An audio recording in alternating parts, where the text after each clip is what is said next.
அக்கா உங்கள்கிட்ட அந்த கேள்வி மீண்டும் கேட்கிறேன். கீழ்ப்படிதல் அப்படின்னா என்னது? கீழ்ப்படிதல். இப்ப அக்கா கீழ்ப்படிதல், நீங்க அம்மா அப்பாக்கெல்லாம் கீழ்ப்படின்னு சொன்னா உங்களுக்கு முதல்ல என்ன காரியம் ஞாபகத்துக்கு வருது? என்னது? சொல்லுங்க. ஆசிரியருக்கு கீழ்ப்படியணும். சரி, வேற யாருக்கு நீங்க கீழ்ப்படியணும்? அம்மா அப்பாவுக்கு கீழ்ப்படியணும். சரி, அப்ப கீழ்ப்படிதல் சொன்னாலே உங்களுக்கு டக்குனு ஞாபகம் வருது ஆசிரியருக்கு, அம்மா அப்பாவுக்கு கீழ்ப்படியணும் அப்படின்னு. அப்ப வேதத்துல ஆண்டவர் யார் யாருக்கெல்லாம் நம்ம கீழ்ப்படியணும் அப்படின்னு தேவன் யாரை குறித்துலாம் பேசியிருக்காருன்னு சொல்லி இந்த நாள்ல கூட நம்ம தியானிக்க போறோம். சரி, எடுத்துக்கொள்ளுங்க யோவான் 10வது அதிகாரம் வசனம் 27. நான் வாசிக்கிறேன், கேளுங்க. புதிய ஏற்பாட்டுல பக்கம் 142. என் ஆடுகள் என் சத்தத்திற்கு செவி கொடுக்கிறது, நான் அவைகளை அறிந்திருக்கிறேன், அவைகள் எனக்கு பின் செல்லுகிறது. நான் மீண்டும் வாசிக்கிறேன், நீங்க கேளுங்க. என் ஆடுகள் என் சத்தத்திற்கு செவி கொடுக்கிறது, நான் அவைகளை அறிந்திருக்கிறேன், அவைகள் எனக்கு பின் செல்லுகிறது. அதாவது வேதத்தில் நீங்க பாத்தீங்கன்னா யோவான் 10வது அதிகாரத்துல தேவன் சொல்லுகிறார், அதாவது என் ஆடுகள் என் சத்தத்திற்கு செவி கொடுக்கிறது.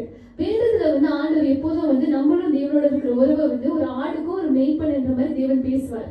நீங்க சங்கீதம் 23வது அதிகாரத்தை வாசிங்கன்னா, கர்த்தரை மெய்ப்பனா இருக்கிறார், நான் தாட்சி அடையேன் அப்படின்னு தாவீது எழுதுவார்.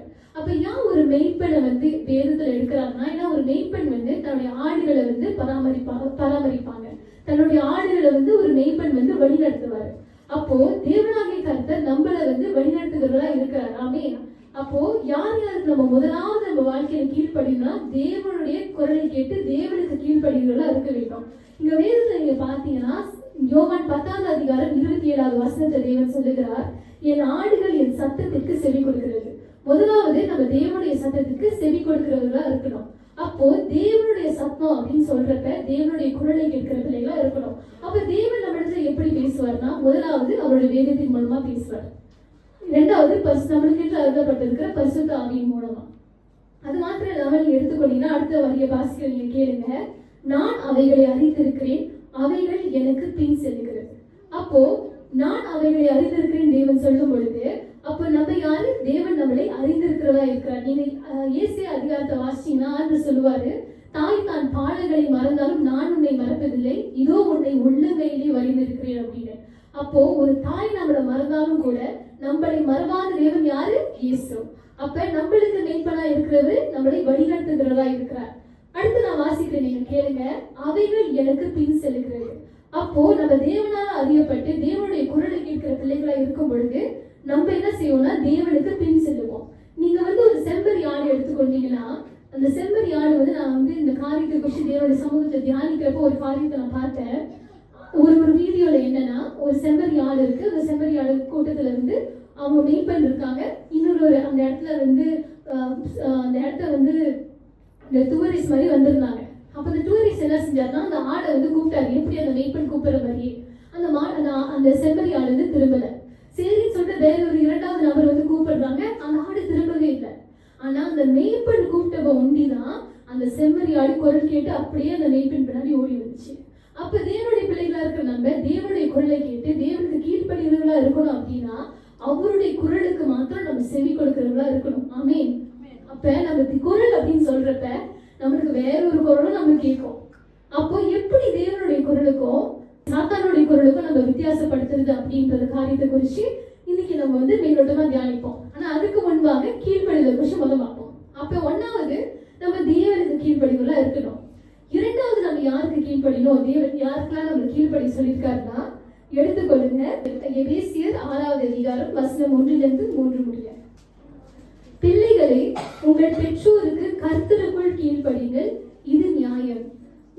உனக்கு நன்மை உண்டா இருப்பதற்கு பூமியிலே உன் வாழ்நாள் நீடித்திருப்பதற்கும் உன் தகப்பனையும் உன் தாயையும் கனப்பண்ணுவாயாக என்பதே வாக்குத்தத்தம் உள்ள முதலாம் கற்பனையா இருக்கிறது.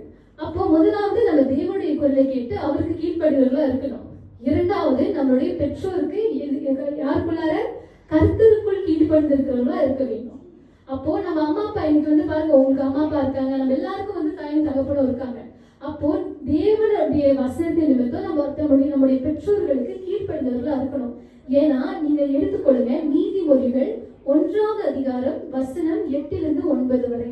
என் மகனே, உன் தகப்பின் புத்தியை கேள், உன் தாயின் போதகத்தை தள்ளாதே. அவைகள் உன் சிரசுக்கு அலங்காரமான முடியும், உன் கழுத்துக்கு சரப்பணியுமா இருக்கும். அப்போ தேவனுடைய நம்ம பிள்ளைகளா இருக்கிறப்ப கர்த்தருக்குள் நம்மளுடைய பெற்றோர்களுக்கு நம்ம கீழ்ப்படிந்தவர்களா இருக்கணும். ஏன்னா நீங்க பாத்தீங்கன்னா நீதிமொழிகளை தேவன் சொல்லுகிறார், என் மகனே உன் தகப்பின் புத்தியை கேள், உன் தாயின் போதுகத்தை தள்ளாது.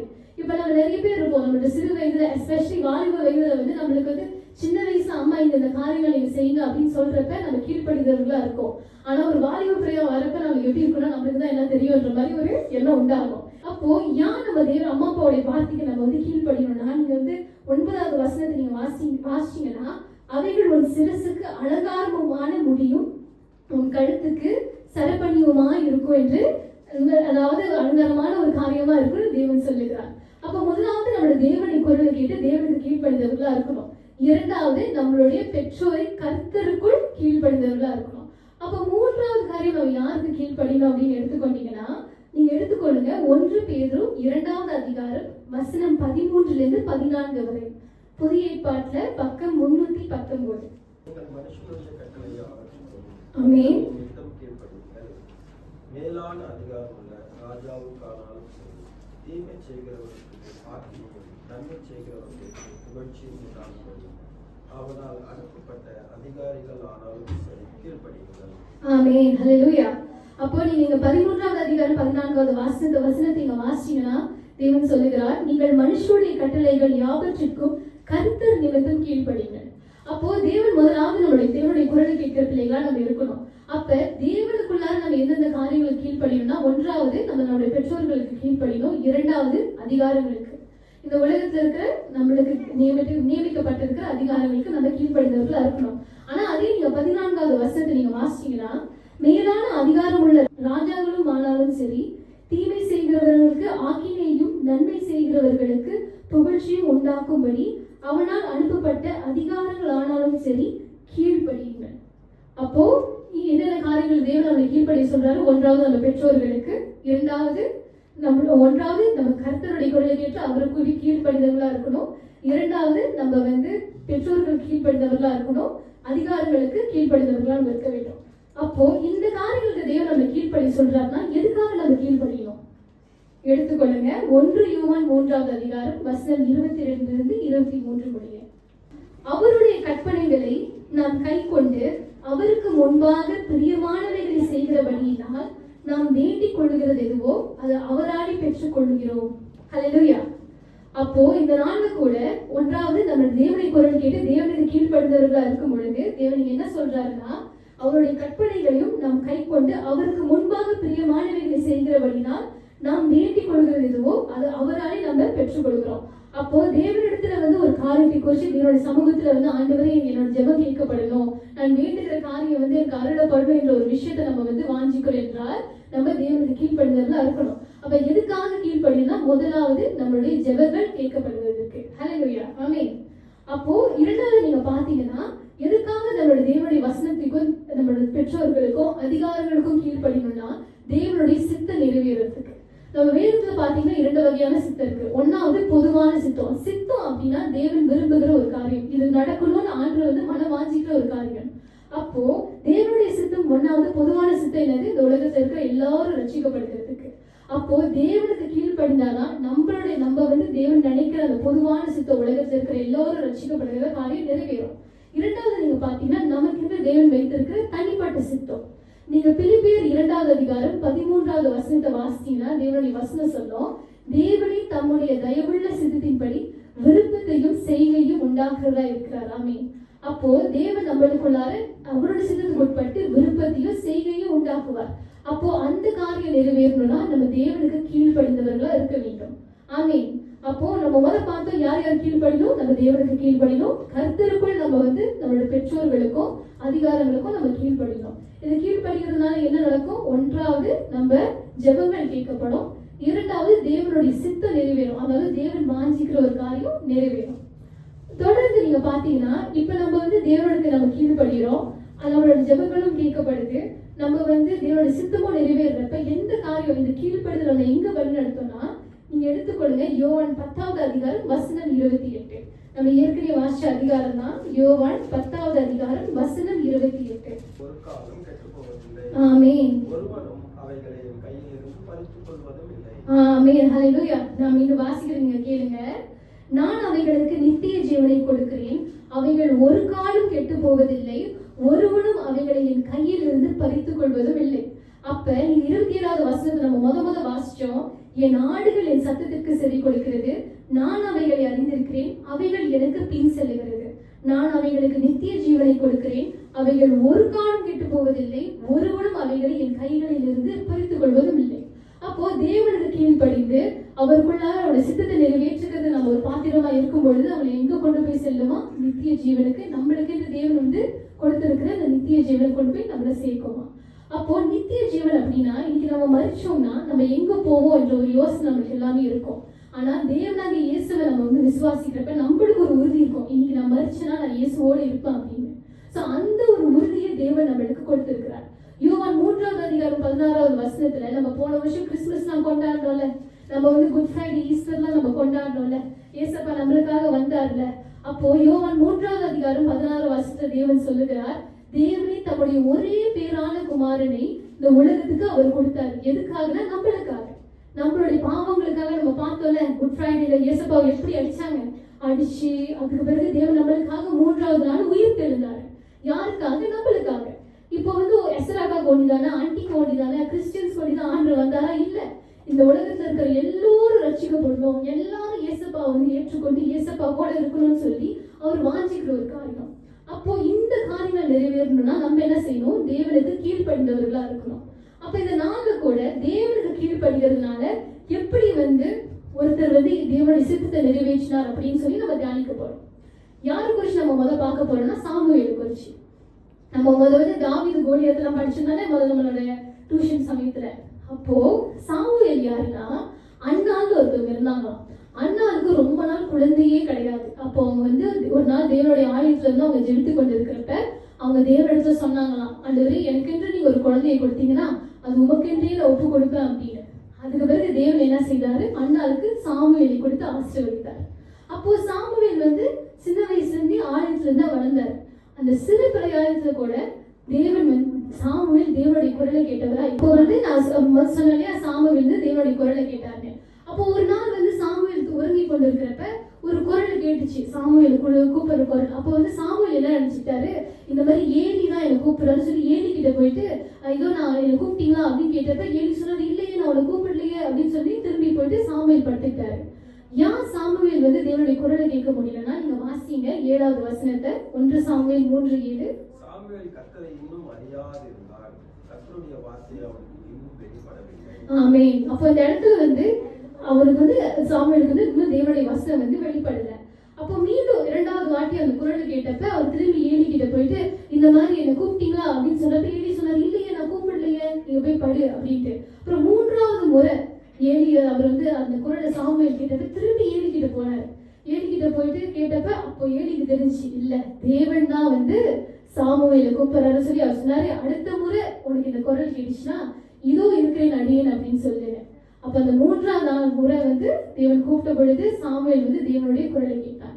அப்ப இந்த இடத்துல பாத்தீங்கன்னா தேவனுடைய குரலை வந்து இந்த சிறு பிரயாணத்துல வந்து எப்படி இதுதான் தேவனுடைய குரல் வந்து சாமுவேல் அறிந்து கொண்டார்னா ஏலி கொடுத்த ஆலோசனை. அப்போ இந்த சிறு பிள்ளைகளுக்கு ஆலோசனை கொடுக்கிற இடத்துல இருக்கிறது யாரு? பெற்றோர்கள்.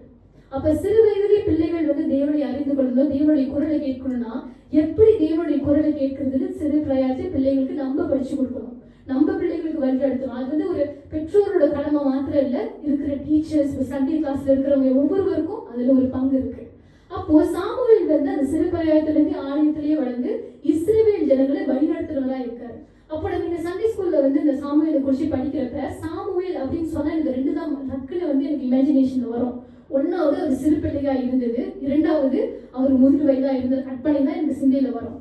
ஆனா இந்த காரியத்தை குறிச்சு தேவனுடைய சமூகத்தை தியானித்துக் கொண்டிருக்கிறப்ப தேவனுடைய வசனம் ஒரு வரும். அதாவது அவர் வந்து தன்னுடைய இளம் வயதுல இருந்து சாமுவேல் வந்து நம்ம நினைக்கிற மாதிரி சிறு வயதுல இருந்து அவர் தேவனுடைய ஆலயத்துல வளர்ந்து இஸ்ரவேல் ஜனங்களை வழிநடத்தினார். ஆனா அதனுடைய இளம் வயதுல இருந்து அவர் இஸ்ரவேல் ஜனங்களை வழிநடத்துறவரா இருக்காரு.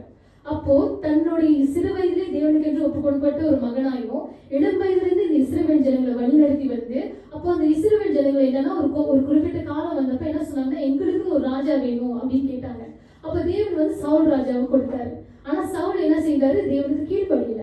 அப்போ சாமுவேல் கிட்ட தேவன் ஒன்று சொன்னாரு, இந்த மாதிரி நீ வந்து ஒருத்தரை போய் நீ அபிஷேகம் பண்ணணும் அப்படின்னு சொன்னோடனே சாமுவேல் போனார். அந்த ஊர் பேரு பெத்லகேம். பெத்லகேம் என்ற ஊர்ல போனத அந்த நீங்க வாசிச்சீங்கன்னா இந்த 16 அதிகாரத்துல தான் தேவன் வந்து அந்த காரியத்தை குறித்து பேசுவாரு.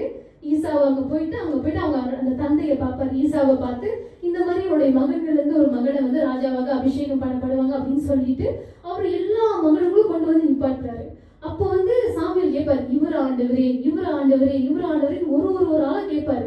கடைசியா வந்து உனக்கு வேற ஏதாவது ஒரு மகன் இருக்கா அப்படின்னு கேட்டப்ப அவர் சொல்றாரு, எனக்கு ஒரு மகன் இருக்காங்க, அவர் ஆடு மேய்ப்பனா இருக்காரு அப்படின்னு சொல்லி தாவீதை கொண்டு வர நிப்பாட்டுவார்.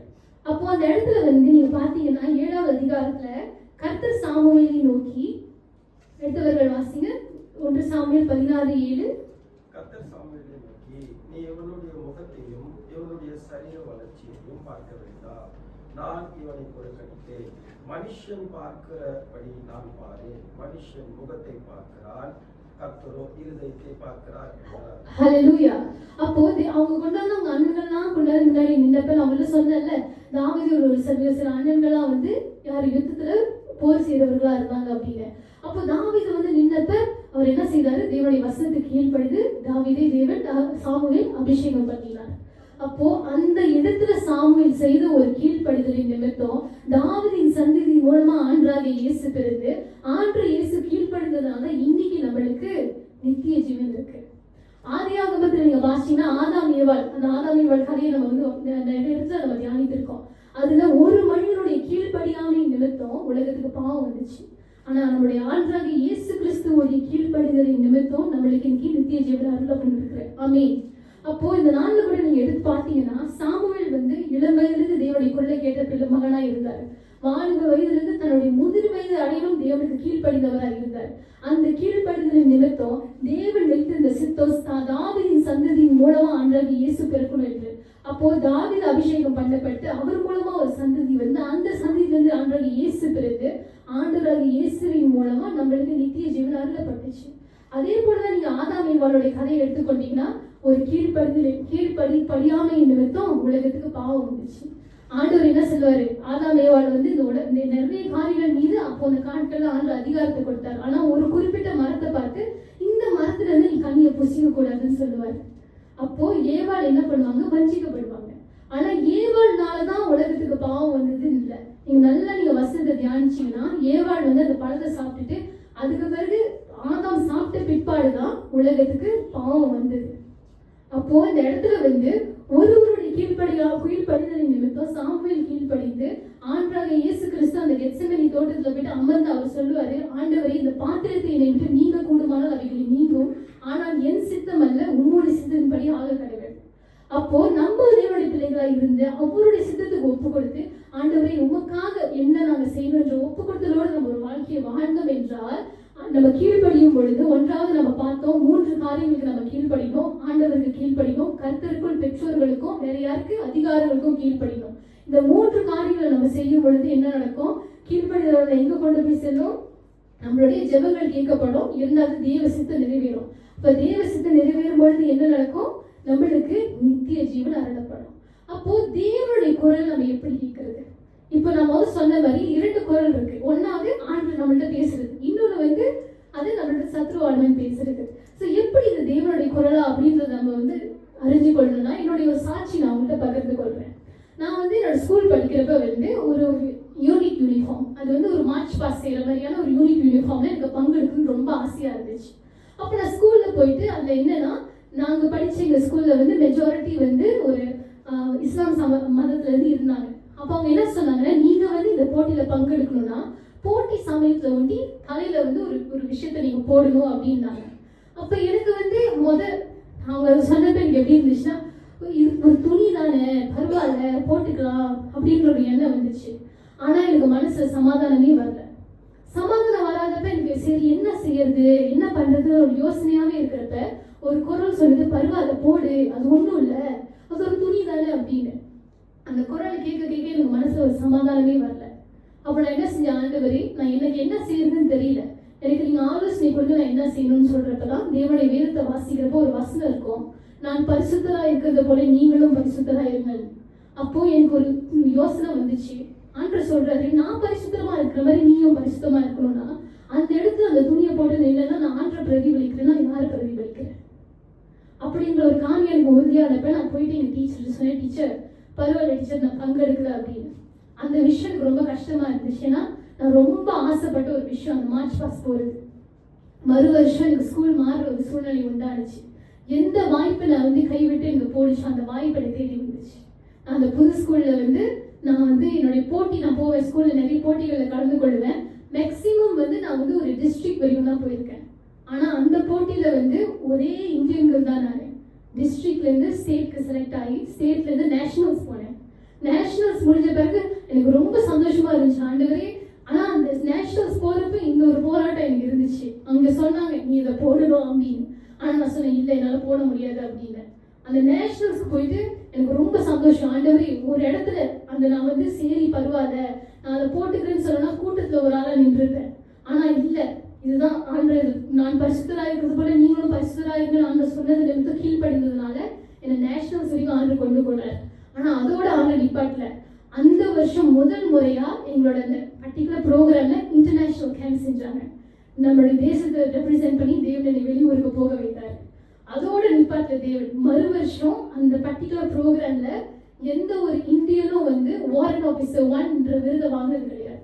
நிகிரிசினால் மாநிலத்துல முதல் ஒரு பெண்ணா ஒரு இந்தியனா தேவன் அந்த விருதை இருக்க வைத்தார். அந்த ஒரு காரியம் நீங்க பார்த்தீங்கன்னா எதனால இது நடந்துச்சுன்னா ஒரே ஒரு கீழ்ப்படிதல் நிறுத்தம். அப்போ எப்படி நம்ம தேவனுடைய குரலை அறிந்து கொள்றதுன்னா, ஒன்றாவது நம்ம எப்போதும் ஒரு காரியத்தை குறிச்சு ஒரு முடிவு எடுக்கணும்னா நம்ம வேதத்துக்கு வரணும். அதுக்கு வேதத்துக்கு விரோதமான ஒரு விஷயமா இருந்துச்சுன்னா நம்மளுக்கு பரிசுத்த ஆவியானவர் நம்மளுக்கு உதவி செய்வார் எப்படி முடிவு எடுக்கணும். அப்ப அந்த இடத்துல எனக்கு ஒரு குரல் சொல்லுது, பரவாயில்ல போட்டுக்கோ அது ஒன்றும் இல்லைன்னு. ஆனா அந்த குரலை கேட்கும் பொழுது எனக்குள்ள ஒரு பயம் வந்துச்சு. எனக்குள்ளார ஒரு சமாதானம் இல்லாத ஒரு எண்ணம் வந்துச்சு. தேவனுடைய வசனம் சொல்லுது, தேவன் நமக்கு பயமுள்ள ஆவியை கொடாமல் பெலனும் அன்பும் தெளிந்த புத்தியுள்ள ஆவியை கொடுத்திருக்கிறார். அப்போ ஒரு முடிவு எடுக்கும் பொழுது நம்ம தெளிவா இருக்கணும். அந்த தெளிவு எங்கேருந்து வரணும்னா ஆண்டவர்கிட்ட இருந்தா வரும். அப்போ தேவனுடைய குரல் எப்படி கேட்கணும்னா, ஒன்றாவது நம்ம தேவனுடைய சமூகத்துல அவரோட உறவு கொண்டிருக்கிறவங்களா இருக்கணும். அவருடைய குரலை கேட்கிற பிள்ளைகள் எப்படி இருப்பாங்க, அவரோட உரையாடுகிற பிள்ளைகளா இருப்பாங்க. இப்ப நீங்க போறீங்க, இவங்கதான் எங்க அம்மா, நான் கண்ணை மூடிக்கிட்டு எங்க அம்மாவோட குரலை என்னால ஈஸியா ஐடென்டிஃபை பண்ண முடியும். அவங்களோட நான் அன்னாடிக்கும் பேசுறேன், அவங்க குரல் எப்படி இருக்கும்ன்ற ஒரு அடையாளப்படுத்த முடியுது என்னால. அப்போ இதுதான் தேவனுடைய குரல்ன்ற உறுதியோடு நான் எப்படி இருக்க முடியும்னா, நம்ம அன்றாடும் தேவனோட உரையாடுறவர்களா இருக்க வேண்டும். ஆமென். அப்போ இந்த நாள்ல கூட தேவனோடு கீழ்ப்படியவராக, தேவனுக்காக நம்ம கீழ்ப்படியும் போது என்ன நடக்கும், நம்மளுக்கு என்று அவரு நித்திய ஜீவனை கொடுக்கிறவரா இருக்கிறார். ஹல்லேலூயா. சோ இந்த நாள்ல கூட இந்த வசனம் உங்களுக்கு ஆசீர்வாதமா இருக்கும் என்று விசுவாசிக்கிறேன். நம்ம ஒரு விஷயம் கண்களை மூடி நம்ம ஜெபம் செய்வோமாக.